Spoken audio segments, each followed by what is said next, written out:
joyeux anniversaire à France 3, 50 ans, bien évidemment ça se fête, c'est un très bel âge. À bientôt. Joyeux anniversaire d'une Basque à France 3 Picardie. De tout cœur et avec plein de nostalgie, je souhaite un excellent anniversaire à FR3 Picardie, 50 ans. C'est pas rien, à bientôt. Bon anniversaire à France 3 Picardie et bonne continuation. Alors, bon anniversaire, happy birthday à France 3 Amiens. 50 ans, ça se fête. Du haut de la cathédrale d'Amiens, 50 ans vous contemple. Je vous embrasse. Vraiment, ouais. Bon anniversaire et amusez-vous bien, faites bien la fête. Et voilà, on y est. Bonjour à tous et merci d'être avec nous en direct devant France 3 Picardie qui fête, vous le voyez, ses 50 ans. Avril 1967, France 3 Picardie s'est lancée dans la grande aventure de la télé régionale. On va ouvrir ensemble toutes les archives avec des bêtisiers, des invités prestigieux, des soirées exceptionnelles, plusieurs nuits aussi, 2 nuits de documentaires. Bref, le programme est complet. Il y a plus de 20 heures d'antenne sur l'antenne de France 3 Picardie pour fêter l'anniversaire de cette grande dame. Et qui dit anniversaire dit aussi générique. On a parcouru ensemble les archives et on vous a sorti le best-of, ce qu'on faisait de mieux à l'époque en matière de générique. Tendez bien l'oreille, vous allez voir, je pense que ça va vous rappeler des souvenirs. Écoutez.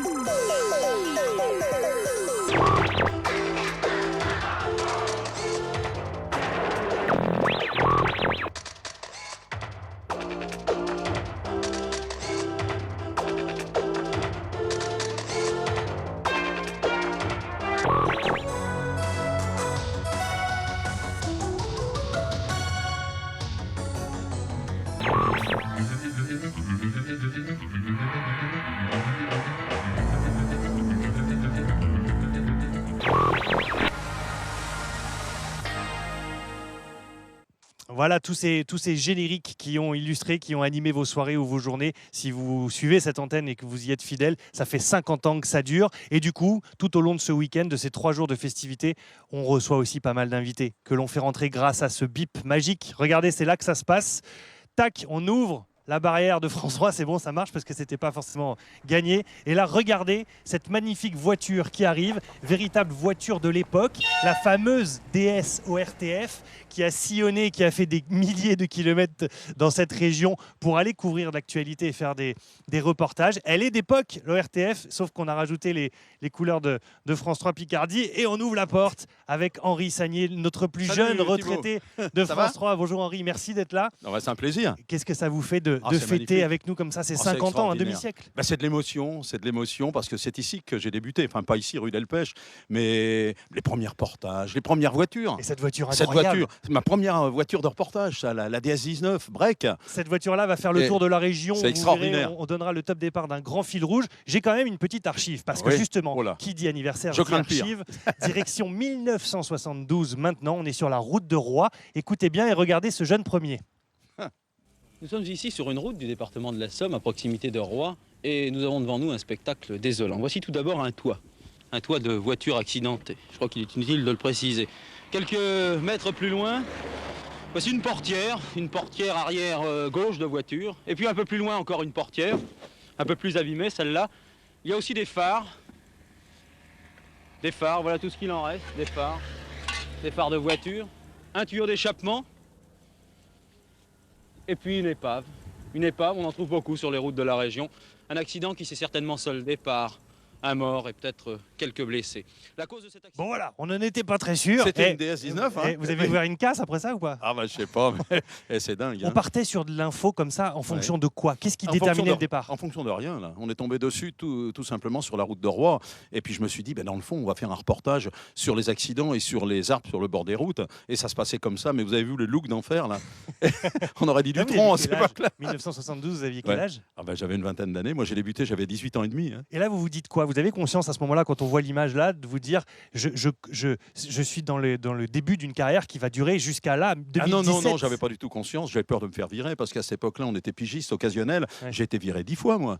Et puis je revenais, je m'asseyais sur le bord de la porte et on me disait ah, t'es encore là, allez. Ah, ben t'as du pot parce que ce soir, tu vas faire le journal. Bon, ben voilà. Alors, vous êtes Oui. une des figures connues ici en Picardie. C'est Oui. vrai que quand on part en tournage à l'extérieur, c'est ah, j'ai bien connu Henri Sagnier. Ah, bah c'est gentil. Du coup, nous, on dit bah nous aussi, forcément, maintenant. Mais il y en a beaucoup qui sont passés par cette antenne de France 3 Picardie. La liste est très longue. Du coup, ça méritait un reportage. Voilà. Ah bah, évidemment. Les têtes les plus connues, aujourd'hui connues à Paris et au National, sont passées par France 3 Picardie. Regardez. C'est du vintage. Ici, à quelques kilomètres seulement d'Albert, dans la Somme, et c'est là que se sont déroulés les grands combats dits de la Somme en 1916. Il n'est pas rare de découvrir dans les champs qui se trouvent ici aux environs des engins tels que ceux-là. Il s'agit d'un obus, il fait environ une quarantaine de kilos. Nous sommes à côté du puits où Sylvain est tombé il y a 3 jours. Et à côté de moi, monsieur, vous avez trouvé, c'est vous qui avez trouvé Sylvain. Oui, Comment avez-vous vu qu'il était là? Quand j'ai arrivé à quelques mètres d'ici, j'ai vu le tuyau de remontée d'eau qui bougeait, quoi. Alors, je suis avancé, j'ai vu qu'il manquait une plaque, je me suis dit, il est dedans. Les investigations vont donc se poursuivre, mais sauf coup de théâtre, le successeur du juge Marien devrait vraisemblablement décider d'un non-lieu dans le dossier O'Keeffe. Bonsoir. Saint-Gobain est le premier groupe industriel que le gouvernement a choisi de privatiser. Saint-Gobain représente en Picardie 5500 salariés. Bonsoir. Comment se prépare un journal télévisé le lundi 24 décembre, un jour où il n'y a pas forcément beaucoup d'actualité? C'est ce que je vous propose de voir et cette journée commence le matin à 9h avec une conférence de rédaction. Hold-up raté au Crédit Agricole de Longo. Des malfaiteurs ont dérobé un sac de billets dans l'après-midi. Le Suédois George Tower, 37 ans, nouvel entraîneur des Écureuils de Picardie, c'est un retour au bercail. Jean Nwanak Bitange, dit Petit Jean, a battu Marc Clodo de Jeuf au point samedi à Creil. À 19 ans, il est le grand espoir de la boxe picarde. Et vous avez reconnu en dernier Thierry Hadon, évidemment, qui a commencé ici avec le magazine des sports et qui a continué avec vous, Henri. Ah, évidemment, et qui est encore sur le Tour de France. Effectivement, on fête ensemble les 50 ans de France 3 Picardie. On est rentré à l'intérieur du studio, on est en direct bien évidemment. Il est presque 11h, 11h moins 4 et quelques, à peine. Hein. C'est tout bon. Direction l'intérieur du studio maintenant, Allez, dans je te les suis. coulisses, avec l'envers du décor. Émission matinale très connue, 9h50 le matin ici. Ah, c'est là, ouais, je et reconnais. puis le JT ici de l'autre côté, avec un live Facebook en ce moment même, évidemment, et Thierry Bonté à mes côtés, qui est monté sur la marche. Bonjour Thierry. Attendez, j'ai un micro pour vous. Tac. Vous êtes le grand coordinateur de cet événement. On est à la même hauteur. On est à la même hauteur. Coordinateur éditorial de cet événement. 50 ans d'histoire de France Télévisions. Ça en représente combien de kilomètres d'archives? Oh là, j'ai pas calculé, mais c'est énorme, c'est gigantesque. Je me suis plongé effectivement corps et âme dans la mémoire de la télévision régionale pour m'apercevoir, mais comme d'autres, qu'on avait une mémoire incroyable de tout ce qui s'est passé dans la région, d'où évidemment pour nous l'occasion de pouvoir partager cette mémoire-là, ce patrimoine immatériel en quelque sorte qu'on a en commun avec tous les habitants et téléspectateurs de la région. Alors dans cette première émission, vous l'avez vu, un petit dossier sur Henri avec lequel on a commencé cette émission. Thierry, vous n'allez pas vous en sortir comme ça. Direction début des années 80. Vous allez le voir, on est en direct dans un journal. Regardez, c'est là. Madame, Tac, monsieur, petite bonsoir. moumoute noire et lunettes. C'est pas mal. Et c'est parti pour un premier direct. 20 juin 1984. Il y avait quelle ambiance? On était dans quelle ambiance à l'époque C'était, comment dire, je dirais que c'était une ambiance un peu plus artisanale qu'aujourd'hui. C'est-à-dire que les choses étaient moins réglées, moins cadrées, un petit peu moins rigides qu'aujourd'hui, même si là on est dans une émission en direct où tout est très, très souple et très fluide. À l'époque, on avait quand même moins, me semble-t-il, de contraintes et dans la présentation et dans le reportage que maintenant. Ça fait un quart d'heure, enfin 10 minutes qu'on a commencé, tout va bien pour le moment? Ça va, tout va très bien. On est parti pour 20 heures de programme, 20 heures de programme ensemble. Thibaut, moi aussi... On arrive, Internet. Moi aussi, Internet nous réclame. Moi aussi, j'ai une petite pépite, une D'accord. petite surprise Ouais, à vous montrer. Ben oui, Thibaut Rissman, dans ses premières œuvres, lorsqu'il s'occupait notamment du magazine des sports à FR3 Picardie. Non, c'était déjà France 3, je crois, à l'époque. Donc là, vous étiez, je crois, en train de commenter une rencontre. J'ai mal fait de me moquer de votre moumoute à l'époque. Oui, parce que la vôtre est pas mal non plus. Hein. Donc voilà, Thibaut Rissman, dans ses œuvres, il y a une petite quinzaine d'années, quelque chose comme ça. C'est pas tout à fait la première télé, parce que l'une des premières, c'est avec Henri qui m'a déguisé, qui m'a fait costumer en sumo pour faire un générique de tout le sport. Vous imaginez? À l'époque, ça datait. On retrouvera ça. Merci beaucoup Thierry. Merci Thibaut. Le web qui est en direct. Bonjour Jennifer, on s'embrasse pour cet événement. Depuis 7h ce matin, vous êtes sur le pont avec l'équipe web. Ça dépote sur Internet. Hein. c'est mieux comme ça, effectivement. Je garde les deux, tiens. Ça, c'était le micro de... Alors, attends, je vais récupérer le micro de Thierry. Tac, voilà, ça fonctionne. Regardez les deux. Oui, mais on s'est dit, écoutez, pourquoi pas, l'antenne va faire 20 heures de direct, nous on va faire le complément. Donc on a calculé, on devrait arriver pas ensemble aux 40 heures, pas loin. Donc toute la journée, on a plein de directs Facebook à vous proposer, plein de petites surprises, on a fait plein de modules, on a ressorti des archives, on est allé voir des présentateurs et des journalistes qui étaient passés chez nous, on a fait plein d'articles sur notre site internet.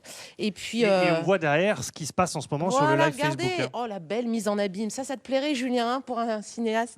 Voilà, on est en même temps sur Facebook. Dominique Castou.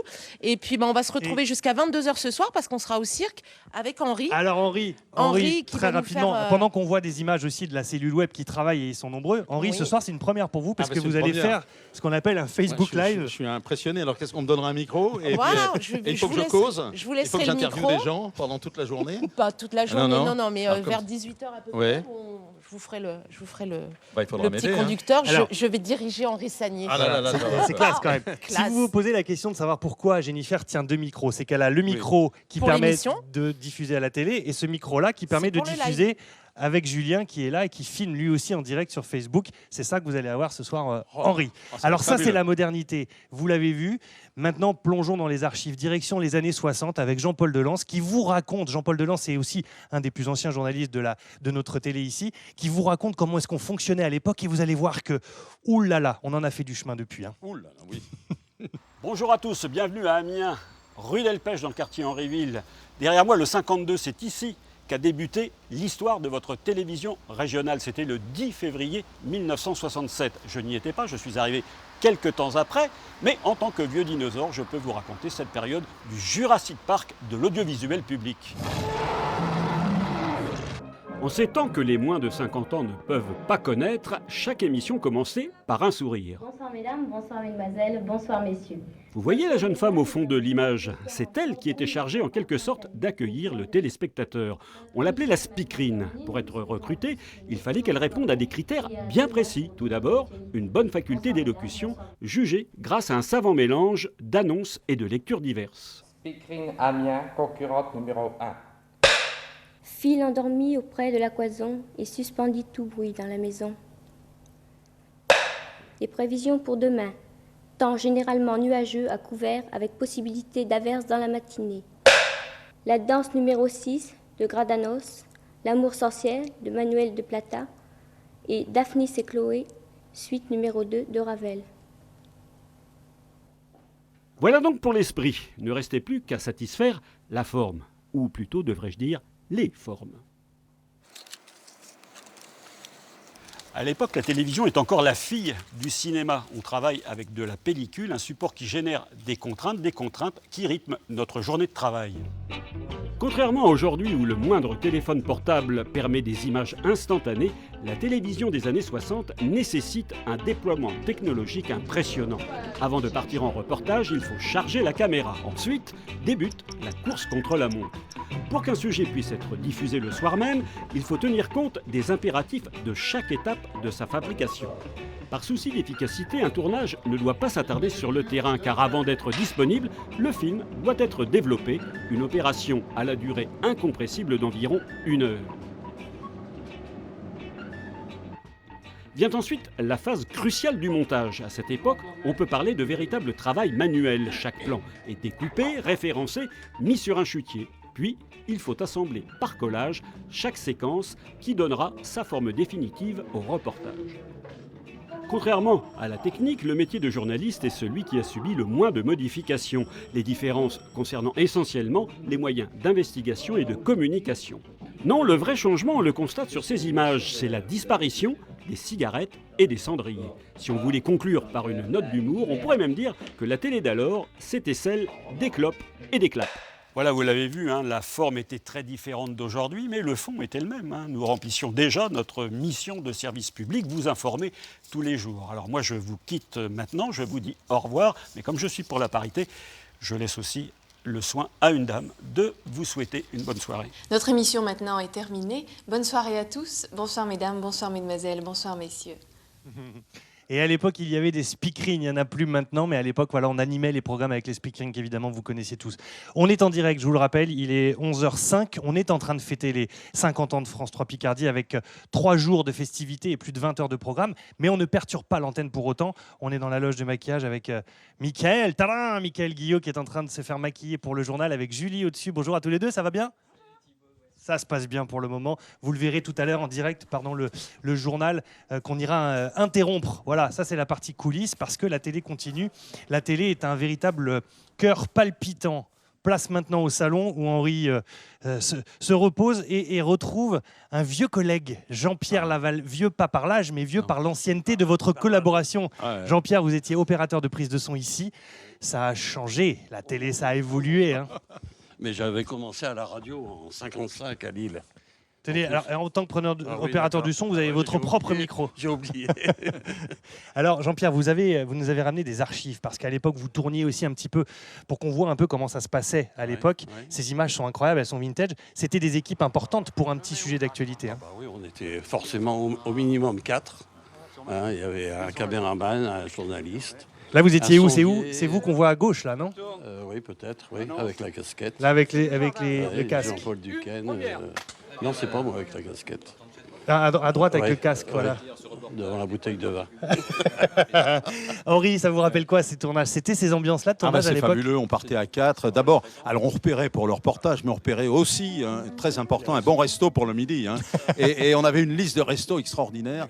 Mais des bons et puis des pas chers.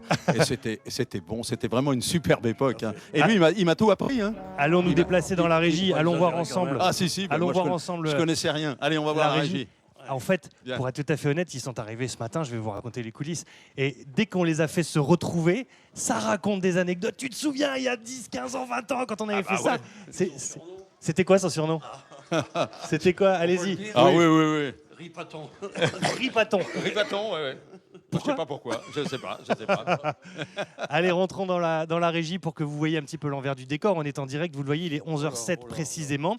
Vous avez ici, allez, décrivez-nous la régie, Henri, parce que ça, c'est un élément que vous connaissez. Il y a un réalisateur, il y a une script, il y a un truquiste, etc. Alors, on la n'avait pas script tout ça. est là, Hein. c'est La Sarah. script est ici, bien sûr. Sébastien réalise, Vincent aide Sébastien à passer les caméras.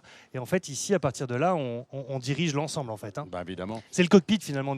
C'est le cœur, d'ailleurs, de la télé ici. Alors moi, je connais très peu les cockpits parce que je suis toujours sur les plateaux. Mais je me souviens à Amiens, de temps en temps, quand je faisais les commentaires en cabine, je passais dans la régie et il y avait beaucoup moins de monde, hein, je vous le dis tout de suite. Hein. Il y avait moins de monde, il y avait un preneur de son. On a commencé la station en 67, une vingtaine.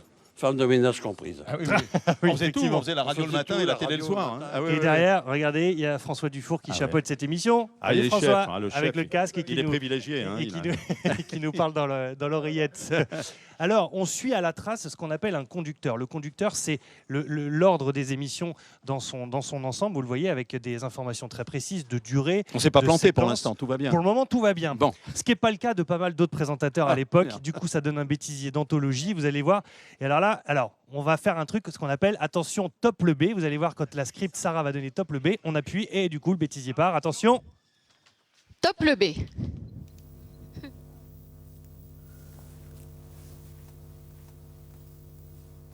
Oh putain, c'est pas vrai ça. La direction de Valeo Électronique et Hirson vient d'annoncer que le nombre des licenciements pourrait être ramené de 116 à 65. C'est ici que ça se passe. Bonsoir, ce journal est maintenant terminé. Les deux événements, c'est simple. Le hockey sur glace. Putain, je sais... Ouais, non mais... Voyez le reportage à Mattenville. À 19h, vous retrouvez... Ouh là là, ça va vite là. Ouh là là là là là là. Papa, c'est dans quel sens? C'est comme ça. Viviane Lucheux, bonjour. Bonjour. Alors vous êtes en plus une... J'ai dit Viviane Lucheux. C'est Huchard? Oui. Oui, j'ai dit Viviane Oh, Lucheux. je crois qu'on l'avait pas entendu. Oh, je suis pas du tout concentrée, ça va pas du tout aller. Hein. Pou. Bon, bah quand vous voulez, mes petits-enfants. Et bonne soirée sur France 3, pardon. Madame, monsieur, bonsoir. Le ciel est presque tombé sur le parc Astérix la nuit dernière. Allô la Terre, vous m'entendez? L'Europe de demain se prépare dès aujourd'hui. Déjà. Si j'avais dû couper ce journal par la météo, je sais déjà ce que je vous aurais dit, ma petite Agnès. Prenez un cache-laine et puis un petit repos parce que c'est pas facile d'avoir la voix cassée. Il y a des retardataires pour les cadeaux, j'en perds mes fiches. Je n'ai plus de fiches. Signature d'une convention de lutte contre le travail clandestin. Madame, monsieur, bonjour. Mon Dieu, c'était laborieux, veuillez nous excuser. Et sachez que demain, Miss Picardie sera l'invitée de Vous êtes formidable à 10h. Formidable, pardon. L'invitée de Vous êtes formidable. Le 12-13 continue. À demain.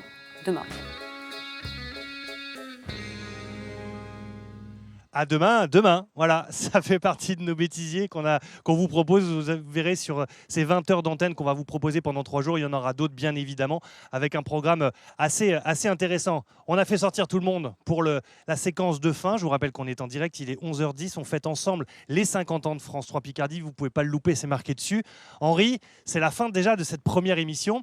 Vous êtes accompagné de Didier Cany, monsieur le directeur. Monsieur le directeur est là. Didier Cany qui a fait ses armes, qui est un enfant de France 3 aussi.